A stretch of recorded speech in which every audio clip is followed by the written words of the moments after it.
Welcome back to the Fire Drill. I am recording this intro at 10 p.m. Eastern Standard Time. Forgot I had to record an intro. Went to bed. Jake, our producer, sent me a text. Hey, are you ready to do the intro?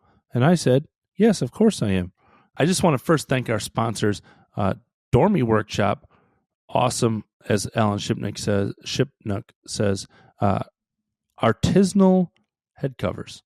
I don't know what artisanal means, but I know that they're awesome head covers. So check them out, Dormy Workshop. And then also PowerPoint's great app for scoring, a new way to go score on your phone, out on the golf course. Awesome way to do it. Now let's go make par. Use that PowerPoints app. In this week of the Fire Drill, we talk about Jon Rahm. We talk about Rory McIlroy. We talk about Lydia Ko. And at 25, she is already a Hall of Famer. It's crazy that she's 25. Feel like she's 31. She's been a part of our golf lives forever. She started so young. We talk a little bit about Adam Svensson and his journey and the connection that he has to the Big Money Classic. We talk about Rahm's complaints about the OWGR and are they legitimate, are they not, and what that means in the world of golf. We talk a little wishbone brawl. We talk persimmons in there. But as always, spirited conversation, some disagreements, some not. Without further ado, here's Michael, Alan, and I talking golf. All right, boys. Well, it was a huge week in golf. There was sort of some season-ending intrigue in both Europe and on the LPGA Tour. Europe, of course, being a loose term because they actually were in Dubai, but the European Tour, it's not even the European Tour anymore. It's the DP World Tour, but they had their season finale. Jon Rahm held off a really stellar field. Rory McIlroy won the race to Dubai. Although it should be noted that he didn't win a single event on the European Tour this year, but they count the majors and they count other events that allowed Rory's excellence to get him to the top of the race to Dubai standings. But let's just start there. I mean, the European Tour has been embattled kind of all year.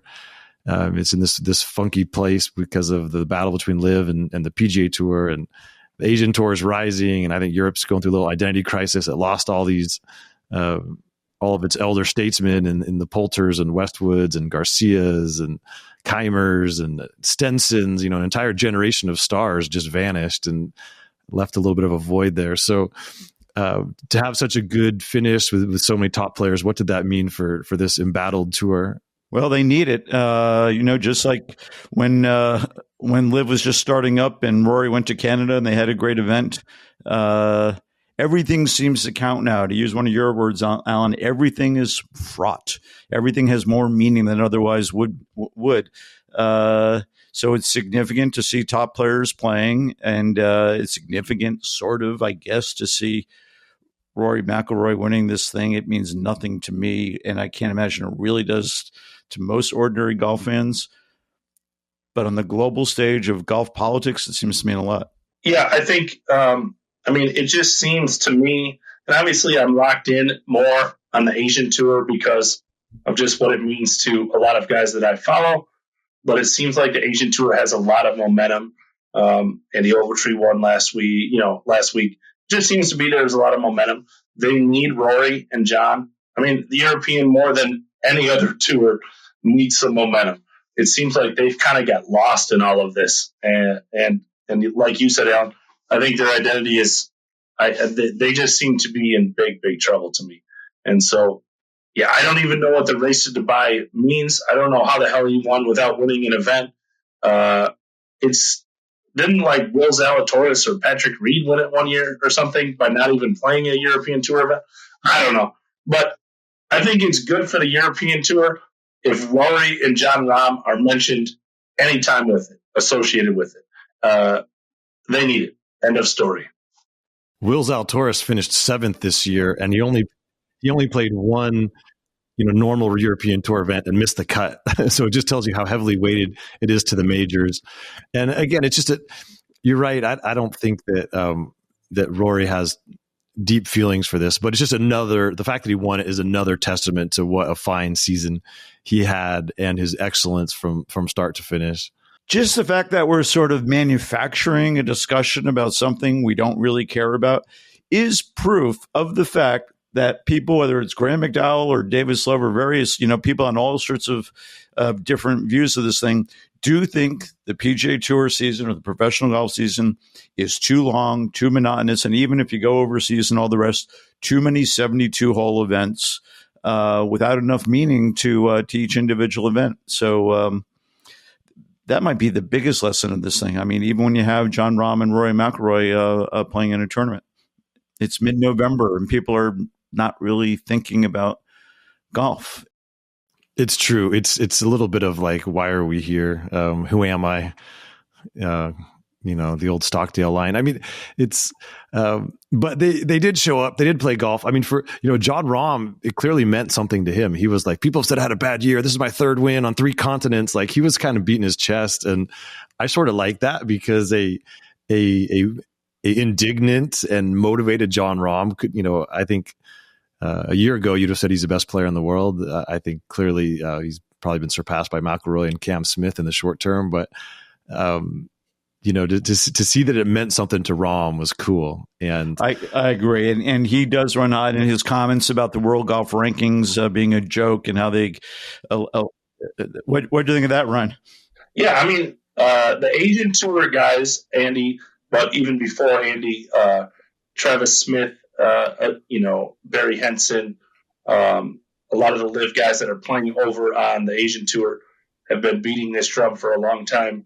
And I think it's very significant that a European tour, a lot of those guys are they're like, oh, you're mad because of live and, getting poo-pooed or like discounted because of that. I think Jon Rahm saying something about the OWGR is significant. I don't know. Someone's going to say it's because of the bottom half of the field, but it just seems to me that a field with Jon Rahm and Rory McIlroy at the top having way less points than the RSM this week just seems backwards to me. I don't know anything. I'm not trying to pretend that I know anything about OWGR or the formula that it goes into. I just think that seems backwards to me. Alan, what's the fix to the world ranking problem? So, we touched on this a little bit in the OWGR podcast, and I've been looking deeper into it and thinking about it more and talking to more people. I mean, the folks who live golf and the Asian Tour feel like that all this stuff was aimed at them. I mean, the reality is that the changes to the OWGR were set in motion in 2021. Now, live golf was a rumor, and we kind of knew it was coming, but it wasn't a thing just yet. And so, the basic philosophy that the world ranking took was that it's significant how many players you have to beat in a field. I mean, you look at the PGA Tour, and you look at this leaderboard. There's a lot at Sea Island. There's a lot of guys you don't think about week to week in, and yet they were there. And so, if you have 156 players, you have to beat 155 of them. And even though it's not a top heavy field, there's still a lot of guys who are in the top 100 and the top 200. In Dubai, there was only, I think, 54 players. So automatically there's 100 less guys you have to beat. Now they had more stars, but the world ranking is just taking the position that it's harder to beat a big field than a small field, no matter who you are or where you are. And they do counterbalance it based on, the guys that if you have top players, you're going to get more points, but there's a real bias towards full field events. That's just their position. And so that obviously hurts live. It hurt the event in Dubai. I mean, it hurt the Tour Championship for that matter, even though they had so many top players. So I think it's a defensible position. This is Ryan's built his whole career on this fact that there are 10,000 or 20,000 or 30,000 guys who are potential PGA Tour winners roaming the planet. They just need the opportunity. And so that is really what the change in the world rankings is all about. And I think it's a defensible position, but it does create these wonky weeks where you have a cluster of top players in Dubai. You don't have the star power at Sea Island, but I think we could all probably agree the Sea Island field in a lot of ways is deeper. So it's interesting debate, and we know how the world ranking has chosen where to assign points. You're free to disagree, but that's just what the formula is. Alan, what's your feeling about 54-hole events being included, or should they not be included? If you were the czar of the whole thing, what would your vote be? Yeah, I mean, the senior tour and the LPGA has long had 54-hole events where they crown champions, and no one was too upset about it. 72 holes is the gold standard. I think we can all agree the more holes you play, the more likely you're to identify the best player. I mean, if every tournament in the 2000s was 90 holes or 108 holes, Tiger Woods would have never been beaten. But, the more holes you play, the harder it is to win. And so, yeah, I think there's merit to the fact that 54 is a slightly lesser competition than 72, but it's been established on various tours that you can, the MENA Tour, you name it. Like, there's been many tours that played 54 holes. Like, it's still a golf tournament. When you start what you're signing up for. And on that last round, it's a shootout and you're trying to win the tournament. So I would absolutely give 54-hole events points. I think you could multiply it by 0.75 or something to penalize them for playing fewer holes. But to me, it's a tournament. Everyone knows the rules of engagement, and if you win it, you win it. Can I pose the same questions to Ryan? Ryan, what's your feeling about what would you do if you were the czar? What would you do to fix the world rankings? And what's your feeling about 54 versus 72? Yeah, I mean, I just don't know enough about it, Michael. I mean, like the whole calculation and all that. But I mean, Alan brings up a great point. I mean, the top of the leaderboard among the players that were on top of the leaderboard this week in Sea Island, Callum Tarrant, Adam Svensson, who won. Those are guys that are far down the list, but on a given week they can play. So I agree that field is deeper, probably. I think on a much bigger scale, I'm fine with 54 holes. Now, I'm not fine with 54 holes in a no-cut event. That's where I struggle with. If the Sea Island was 54 holes this week, would anyone really care? I don't think so. I don't know that. I think if you had 10 events a year on the PGA Tour that were 54 holes and they were all like, opposite field or lower, would anyone care? No one would care. I think the people, me included, have a problem with 54 holes, no cut, guaranteed money up front. If it was 54 holes and there was a 48-player field and 24 got paid, I might find it interesting. Obviously I'm on the minority, but it's just not interesting to watch the rich get richer for me. So it's not really about 54 holes to me. It's just about the format of no cuts, whatever. If it was 72 holes, if they changed to 72 holes, still going to be boring to me. But now I'm flat out stealing this from my close personal friend, David M. Love III. Get rid of the whole thing altogether. Who needs a world ranking? Some people know this, some people don't. The world ranking was dreamed up by IMG as a way to promote its players. It's not like Bobby Jones and Gene Sarazen came up with this sitting around the table at Augusta National. It has no great history. I mean, it was a promotional tool that Mark McCormick, scribbled down on the back of a napkin somewhere. And it has over time taken on greater significance because it's used to it's the gatekeeper. It's a yardstick for getting into the majors and these other things. But you don't need the world rankings to determine who gets into the major championships. You can go off the previous year's leaderboard. You can say the top 10 on the Live Money list. You could say the top 15 in Asia. Like, there's a million ways you can get the best players together. You don't need the world ranking. And that's the precarious position that the world rankings in. They could make themselves obsolete, and it's already trending that direction. If you're not going to have Cam Smith or Dustin Johnson in your top 20 or top 50, it becomes meaningless. So, the world ranking in the last 10 years has become very important. But before that, it was just kind of a talking point that no one paid that much attention to. Here's what I will say about Rahm's comment, and it goes back to a much bigger thing, is Liv has given golfers full carte blanche to say whatever they want. Whatever they want. Now, Rahm is somewhat outspoken at times, and Rory has been. But it reminded me of, so I posted the Sea Island field played short. Okay, unheard of on a stateside PGA Tour event. No alternates on site. Two people withdrew in the morning. Davis Love III being one of them, but I assume he had told the first alternate that he was probably going to test his wrist, and if it didn't feel well, withdraw. So he already knew. And then someone else withdrew with a bad back. And there was no alternate on site. Unheard of that a PGA Tour event played short. And Wesley Bryant, under my tweet, and he was the fourth alternate. And obviously, if he was on site, he would have got in. He said his tweet was, and I paraphrased Wesley, so I apologize. It was like, I got a call. I live 12 hours away, and I got a call 45 minutes before the tee time. No communication from the time I was fourth alternate until the time I was first alternate. I guess the PGA Tour just doesn't care about conditional guys like me. They would have never said that, in my opinion, pre-live. People are just firing from the hip, and it is awesome. It is great.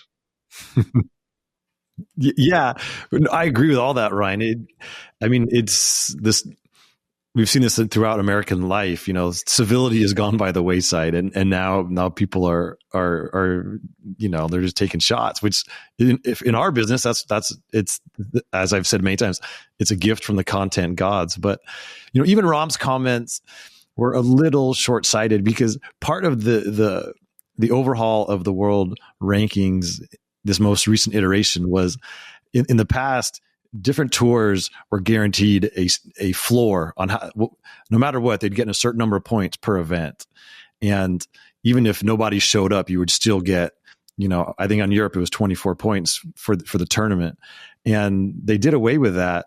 And so Europe especially had used that minimum threshold many times in recent years.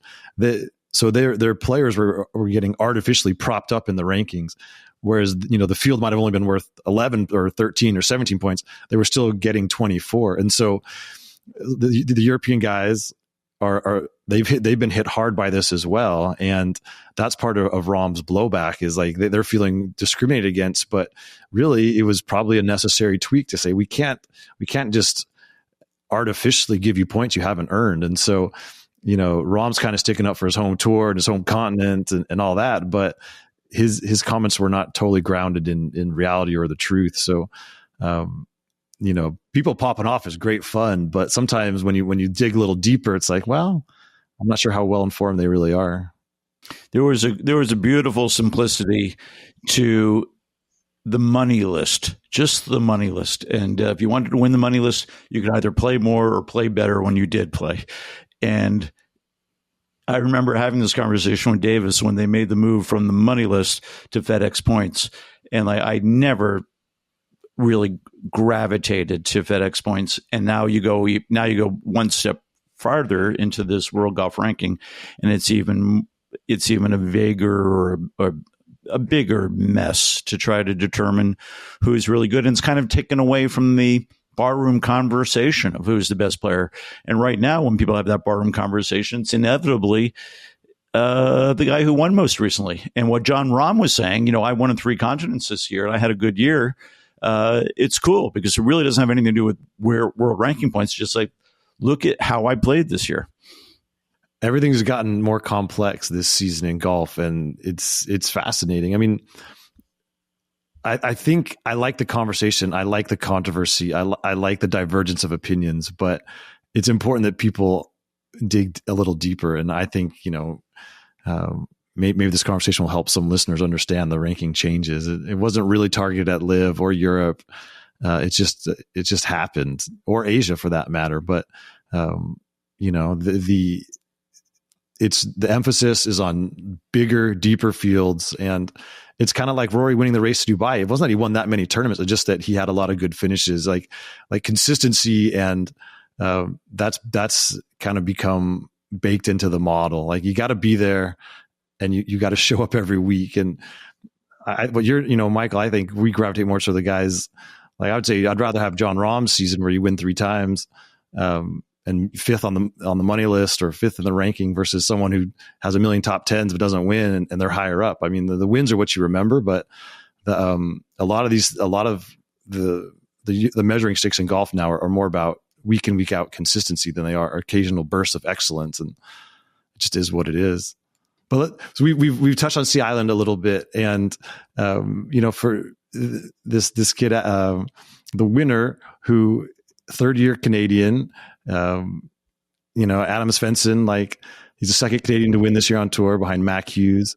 He's never played in a major before. Now he's punched his ticket to the Masters and a huge career upgrade. But Ryan, you know a little bit about Adam Svensson. So his journey to the PGA Tour included a detour through the Big Money Classic. So what is the backstory there? This is great mini tour scandal. The Big Money Classic, for those that don't know, I've written an article about it.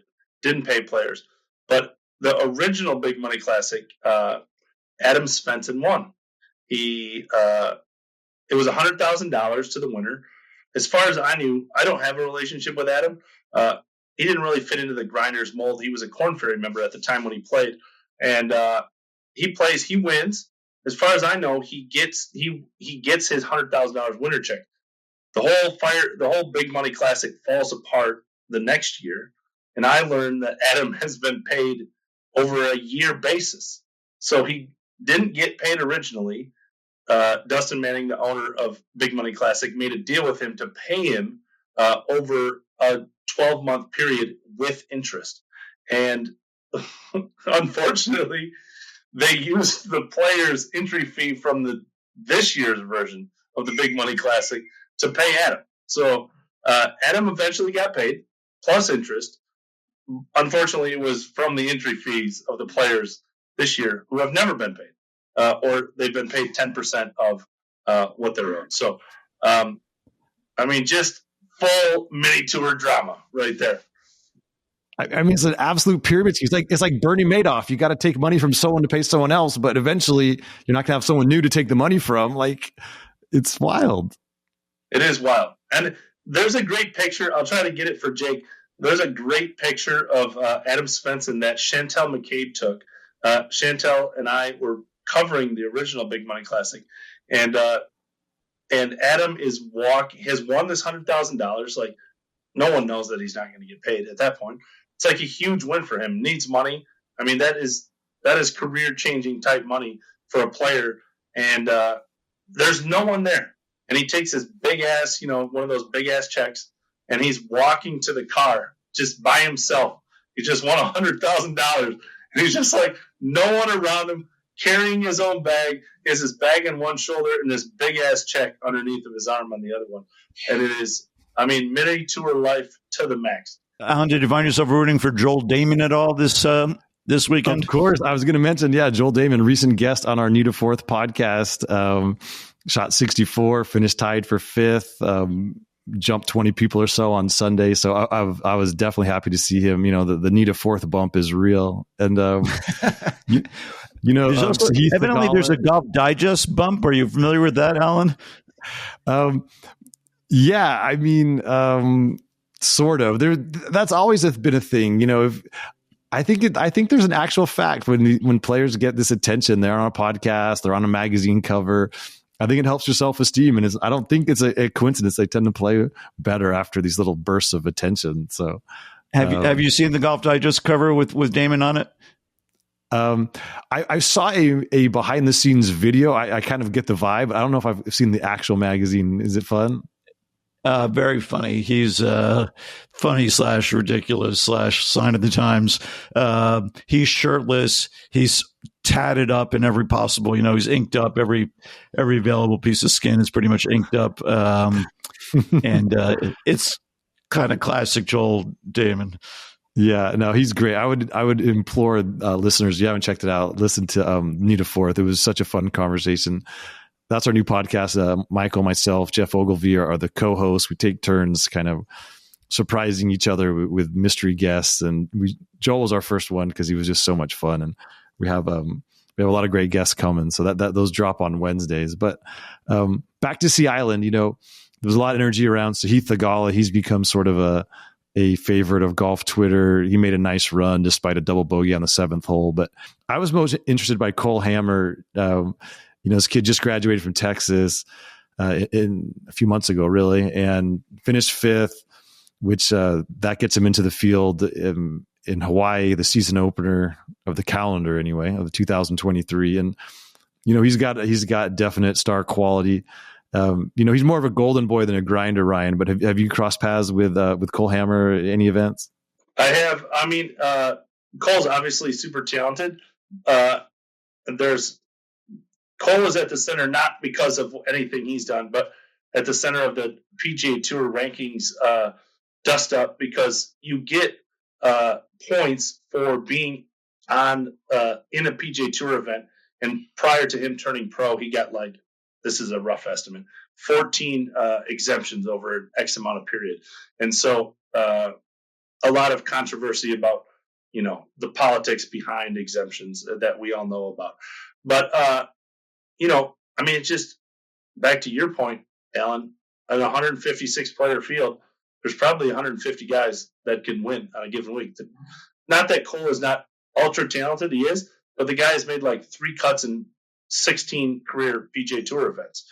And, but he put 72 holes together. And I wouldn't be surprised, now that he's over the hump, that he takes advantage. And I wouldn't be surprised to see another top 10 at the Sony, and he never touches a spike on the Korn Ferry Tour. He's a big name. He is super talented. He's going to get a lot more exemptions. He's pretty close to non-member points already. I would be very surprised if Cole Hammer spends any time or any more than a few events on the Korn Ferry Tour. Well, and in fairness to him, those missed cuts, he was a teenager / undergraduate for a lot of them. So you got to cut him a little slack. The kid's like 22 years old, so he's learning on the fly.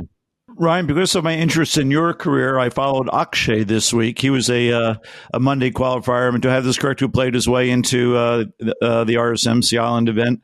And it's only happened very seldom where Monday qualifiers, maybe a half a dozen times, have won the event after Monday qualifying. But what are the challenges of Monday qualifying? And then you probably only get to see the course once because of a Pro-Am round. What's it like for a Monday qualifier to get into a field and then actually he played one great round and then sort of stalled from there but made the cut? What are the struggles of what it's like to play Monday qualifying golf, get into a tournament, then try to play a 72-hole event? I am a little disappointed that you don't know that it's 4 times. Some say 5, but as the 4 spot, it is the 4 times. Last time, Corey Connors, Valero Texas Open. As you know, Michael and Alan, but for those that don't know, Monday, obviously the Monday qualifier is played. Wednesday, course is closed to most pros outside of if you play in a Pro-Am. So anyone who gets through a Monday qualifier has 1 day to see the course. And you got to play all 18 if you don't know the course. Now, he knows this course a little bit, so I don't know what he did. But it's funny, there was a debate on Twitter, and I've never questioned Akshay's talent. I've questioned him turning pro, or anyone turning pro at 18. It's just a tough road to hoe, and a lot of people, as we know, the list is long of 18-year-olds who are super talented that never made it. But I posted about his 63 on Friday, and someone said, "Oh, he's never going to make it. He's 20 years old, like 20, and he has like multiple top 10s in PGA Tour events. He's won on the Korn Ferry Tour. The guy is super talented. Will he ever make it? I don't know, but I think he's obviously ultra talented. But yeah, Mondays are hard because you only have 1 day. You've already grinded. You basically play 90 holes, under tournament conditions if you're going to make the cut, because Monday is stressful. So 1 day to practice. You don't see the course on Wednesday, and then you got to get ready Thursday through Sunday. Yeah, just to be clear, the Monday qualifiers are not played at the tournament course. They're played off-site. So even if you shoot 63 on Monday, it's not the same. It's not like you did it on the course you have to then learn. So it's that's like basically playing a final round. The pressure. If you're in the hunt there, that's like serious wear and tear on your nervous system. So I'm sure some of those Monday qualifiers, by the time they get to Thursday or Friday, are already they're a little fried. I'll go back to when Mark Monday qualified at the Barracuda in 2020. Mark Baldwin, sorry. Shot a score early in the day, sat there for 2.5 hours and waited for scores to come in. Obviously, that's stressful. Dog's going hammer at Alan's house. Then we got into a playoff. Obviously, that's stressful. Mark wins the playoff. That's a celebration. And now it's 7:00 at night. Got to find hotels. You got to extend your car. You got to cancel flights home. You got to call everybody and celebrate. And then you got to get up at 7 a.m. and get to the course because you've never seen the tournament course before, and you got to play all 18 holes on Tuesday. So it's just, it's a lot. And, that's why 28% over a 4-year period that I've tracked it of guys, make cuts. You get the worst tee times. No complaints about that. You should get the worst tee times. You're a Monday qualifier. People ahead of you have earned it, but get the last tee time of each wave. So Friday afternoon, trying to make a cut on greens that have been walked on for 2 days is a tough deal. It's just the way it is. And again, just to be clear, 0 complaints about Monday qualifiers getting the last tee time. They should. They're not part of the tour. How do you guys think Hudson Swafford feels this week? And I'll leave it to either of you to explain why his name would even be in the conversation. Yes, Hudson Swafford, a resident of Sea Island and part of the Sea Island Mafia who went to Live Golf.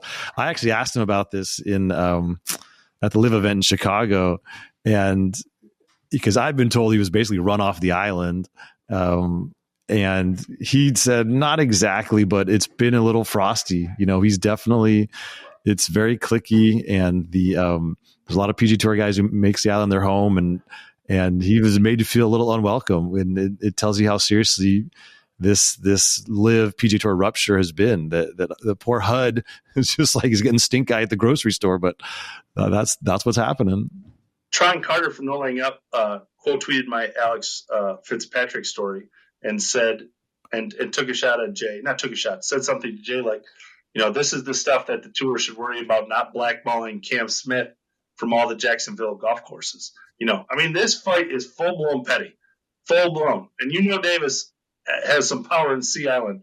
And old HUD probably has seen some curtains go up when he pulls into town nowadays. This is just full-on WWE blackball. They're taking Cam Smith's parking spot away at TPC. It's insane. Well, just on the face of it, you're playing a short field, which, as Ryan said earlier, is unheard of.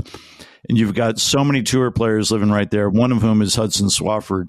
And for him not to be in the field, of course, we know why. And that we're not arguing that right now, but it just is weird.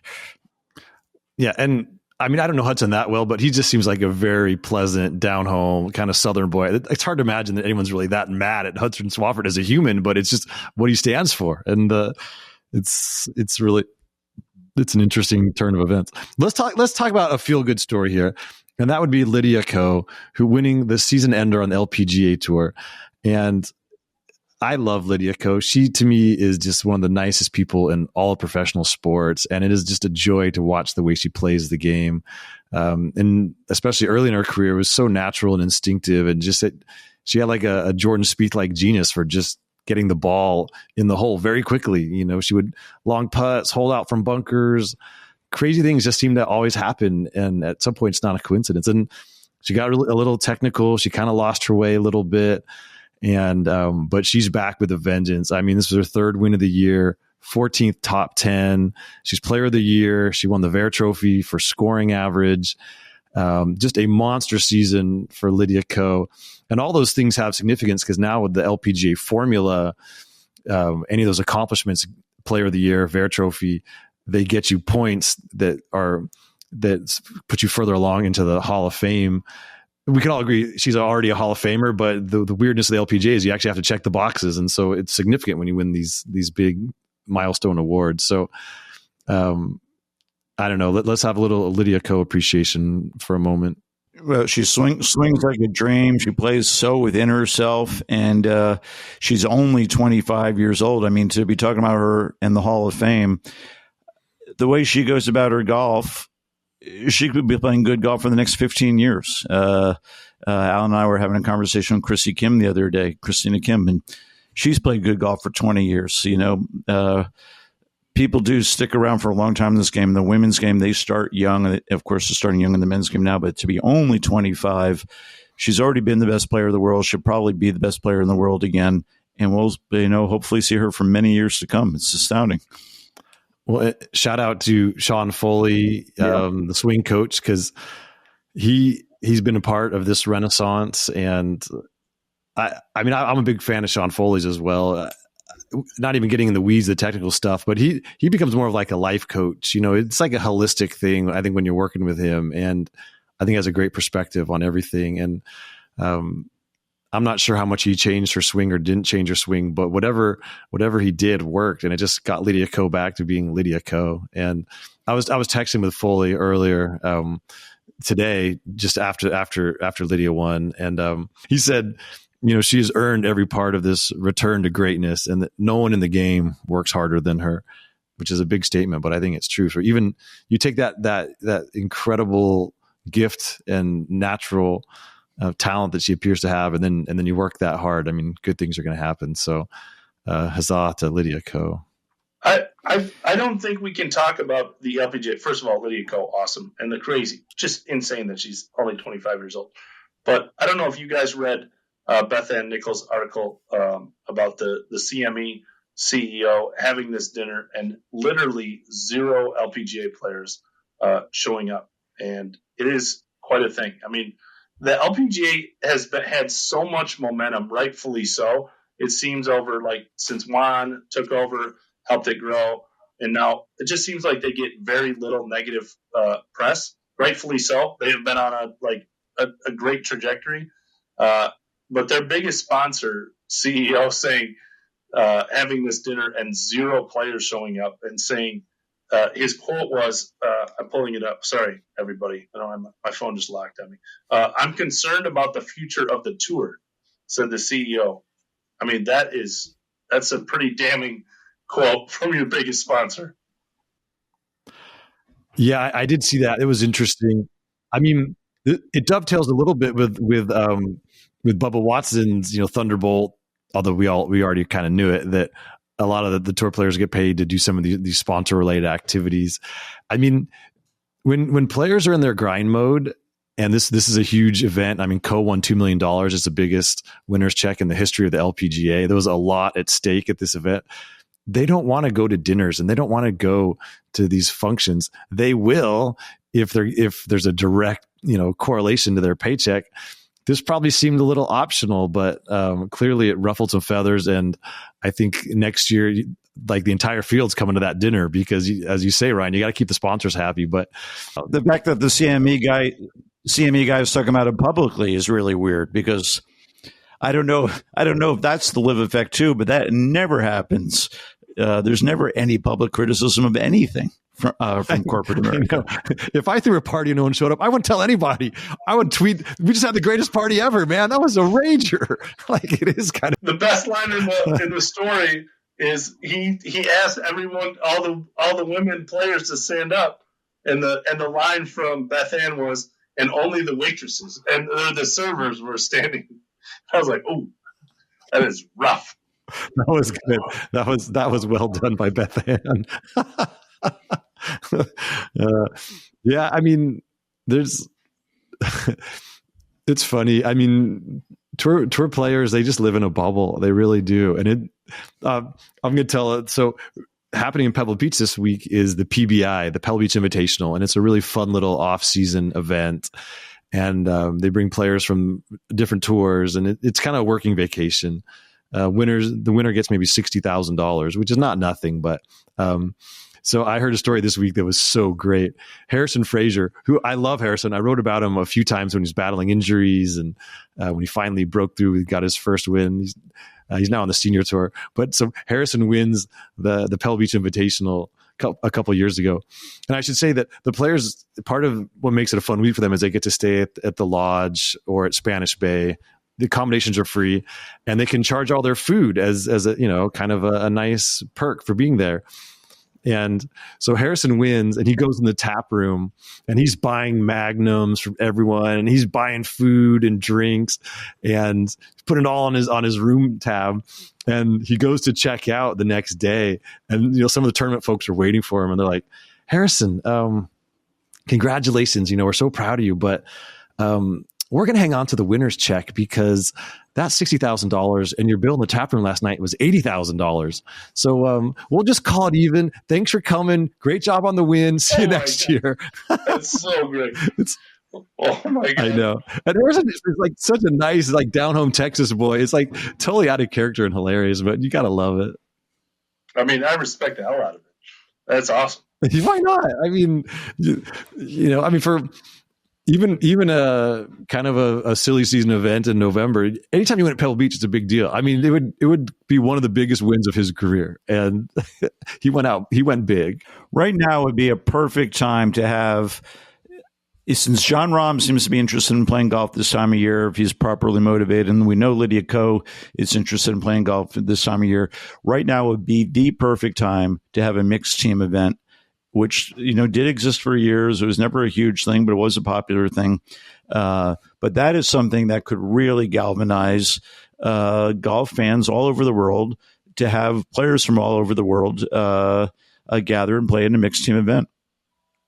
Yeah, I agree with that. And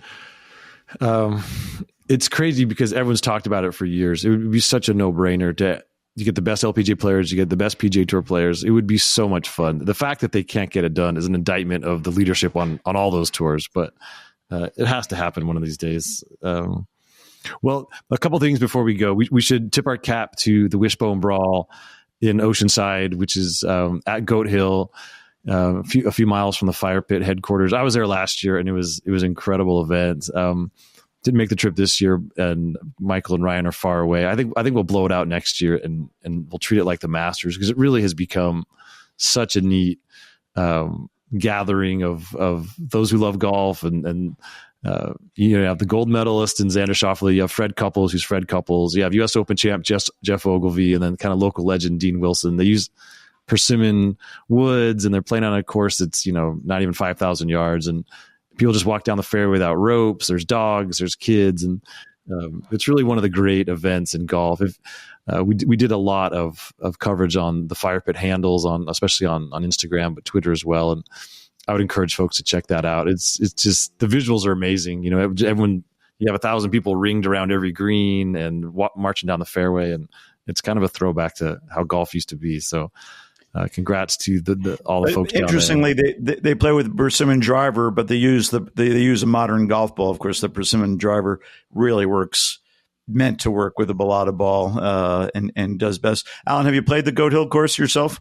Oh yeah, a handful of times. It's quirky and funky, but I love the scene there, and I actually really like the golf course. There's a lot of fun little half par holes, and you can be super aggressive and crazy, and you can make a double, you make an eagle. Like I enjoy Goat Hill a lot.